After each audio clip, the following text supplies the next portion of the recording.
नमस्कार बंधुरा आमी अंजना और आमार चैनेले सबाइके स्वागत जानाई। आज आमी कुमड़ो शाकेर रेसिपि आपनादेर संगे शेयर करब। एटा करते खूबई सहज और घरे थाका सामान्य किछु उपकरण दिए तैरी करा जाय। आपनारा प्रायशई बाड़ीते करे थाकेन। आमी कि करे रान्ना करेछि सेटा आज आमी आपनादेर संगे शेयर करब। और एटा निरामिष दिनेर जोन्नो खूबई एकटा भालो रेसिपि। गरम गरम भात बा रुटी सबकिछुर संगेई खाওয়া যায়। चलुन देखे नेওয়া যাক आमी कि करे तैरी करेछि। আমি এখানে এক আটি কুমড়ো শাক এনেছি। বাজারে এরকমই আটি করে কিনতে পাওয়া যায়, সেরকমই আমি একটা আটি নিয়ে এসেছি। এবার আটিটা আমি খুলে নিয়ে আমি ছোট ছোট একটু টুকরো করে কেটে নেব। কাটার সুবিধার জন্য আমি একটু ছোট ছোট করে টুকরো করে ডাঁটাগুলোকে কেটে নেব আগে।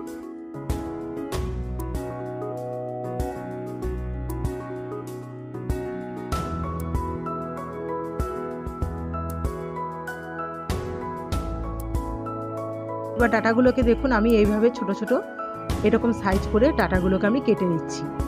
আর যেহেতু এটা ডগার দিকে ডাটা তাই আঁচটা এখানে কম আছে, আমি একটু অল্প হালকা করে একটু ছাড়িয়ে নিচ্ছি। একটু হালকা করে ছাড়লেই দেখুন অল্প অল্প করে আঁশ আছে, এগুলো গায়ে পাতলা আঁশ আছে, একটু ছাড়িয়ে নিলে হবে।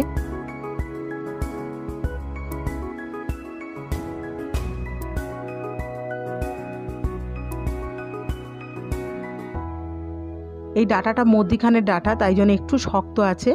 এর আঁশটা কিন্তু খুব ভালো করে ছাড়াতে হবে। ডাটার গায়ে যদি আঁশ লেগে থাকে তাহলে কিন্তু ডাটার গায়ে নুন মশলা কিছু ঢুকবে না, আর খেতেও ভালো লাগবে না, শক্ত শক্ত লাগবে। এইভাবে দেখুন আমি এইটুকুটুক সাইজ করে কেটে নিয়েছি। খুব বেশি ছোট করার দরকার নেই, আবার খুব বড় না, এরকম মিডিয়াম সাইজ করে কাটলেই হবে। বটির মাথা দিয়ে ধরলেই দেখুন আঁশগুলো এরকমভাবে পরিষ্কার করে ছাড়িয়ে নেওয়া যাবে। এইভাবে আমি প্রত্যেকটা ডাটা ছাড়িয়ে ভালো করে পরিষ্কার করে কেটে নেব।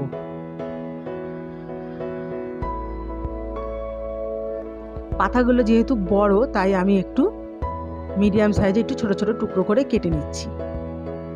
বেশি ছোট করা দরকার নেই, একটু এরকম সাইজ থাকলেই হবে। শাকটা যখন রান্না হবে মজে গিয়ে তাহলে একদম গলে যাবে না। এইভাবে আমি ডাটা শাকগুলো পুরো শাকগুলো আমি কেটে নেব। কেটে নিয়েছি দেখুন, পরিষ্কার করে আমি ধুয়েও নিয়েছি আর ঝুড়িতে রেখে দিয়েছি একটু জল ঝরিয়ে রাখার জন্য। এখানে আমি 2 চামচ মগজদানা 2 চামচ পোস্ত নিয়েছি। একটা মিক্সি জারেতে নিয়ে আমি এগুলোকে সব একসাথে একটু পেস্ট করে নেব। আর একটুখানি আদার টুকরো নিয়েছি আর 6-7টা মতো কাঁচা লঙ্কা নিয়েছি। যেহেতু রান্নাটা আমি কাঁচা লঙ্কায় করব, আর সামান্য একটু জল দিয়ে আমি একটা মিহি পেস্ট বানিয়ে নিয়েছি। কড়াই তেল গরম করে নিয়েছি। এখানে আমি 2টো শুকনো লঙ্কা নিয়েছি, একটু 5 ফোড়ন আর একটা তেজপাতা কড়ার মধ্যে দিয়ে একটু মশলাটা ভাজা ভাজা করে নেব। আর আমার ভুল হয়ে গেছে, আমি মশলাটা দেওয়ার আগে ফোড়নটা দেওয়ার আগে বড়িটা ভেজে নিলে ভালো হতো, আমি দিতে ভুলে গেছি। এখানে আমি 7-8টার মতো বড়ি নিয়েছি। এবার আমি একটু তেলের মধ্যে এটা ভেজে নিচ্ছি। আপনারা ফোড়নটা দেওয়ার আগেই বড়িটা ভেজে আগে তুলে রাখবেন।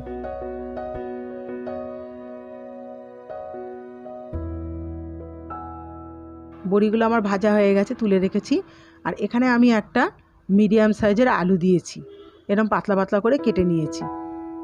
আলুটা অবশ্যই আপনারা যদি পছন্দ না করেন স্কিপ করতে পারেন, তবে আমার মনে হয় একটু কুমড়ো শাকের মধ্যে আলু দিলে খেতে ভালো লাগে। এবার এর মধ্যে আমি হাফ চামচ নুন আর সামান্য একটু হলুদ দেব। কারণ হচ্ছে যে আমি এটা সাদা সাদা হবে শাকটা, সেই জন্য আমি আর পরে হলুদ দেবো না, আলুটা ভাজার সময়তেই আমি হলুদটা দিয়ে দিলাম। এবার ঢাকা দিয়ে এবার আস্তে আস্তে করে আমি এটা একটু মিনিট 5-এর মতো আস্তে আস্তে গ্যাসটা সিম করে আমি আলুগুলোকে সুন্দর করে একটু ভেজে নেব। আলুটা আমার দেখুন ভাজা হয়ে গেছে। আমার বেটে রাখা পেস্টটা দিয়ে দিলাম, দিয়ে এবার আমি ভালো করে নাড়াচাড়া করে এটা আমি কষিয়ে নেব। মশলা যদি ভালো করে ভাজা হয় তাহলে তরকারির স্বাদ কিন্তু খেতে খুবই ভালো লাগে।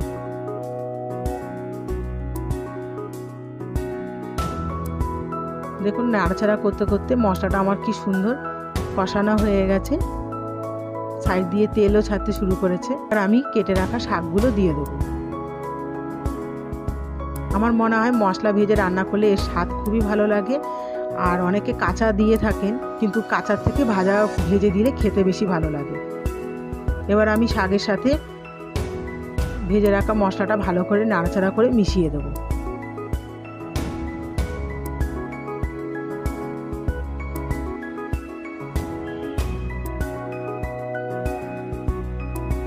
এবার এর মধ্যে আমি 1.5 চামচ চিনি দেব, আর মিক্সি জারটা ধুয়ে আমি সামান্য একটু জল দিলাম।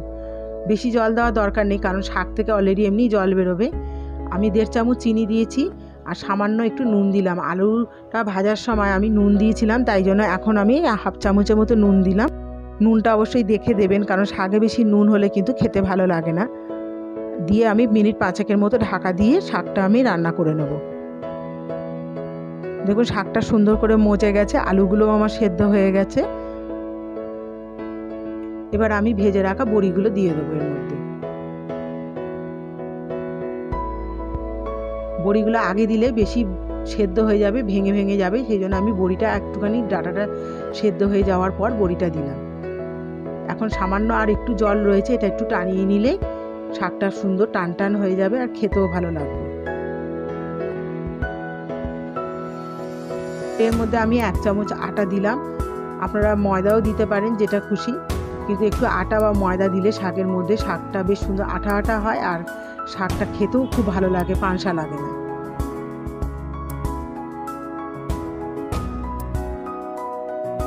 বড়িটা আটাটা ভালো করে শাকের সঙ্গে মিশিয়ে দিয়েছি, দিয়ে আমি আরও মিনিট 5 মতো চাপা দিয়ে শাকটাকে পুরো টানিয়ে নেব। দেখুন শাকটা সুন্দর টেনে নিয়েছে আর একটুও জল নেই এর মধ্যে।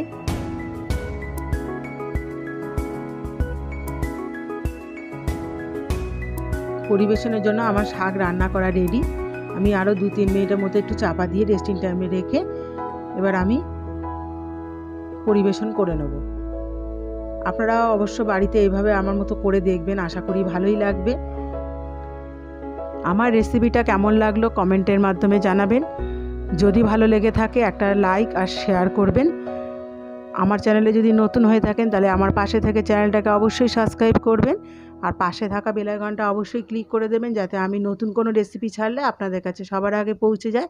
ভালো থাকবেন, সুস্থ থাকবেন, আবার কোনো নতুন রেসিপি নিয়ে আপনাদের সামনে হাজির হব। ধন্যবাদ।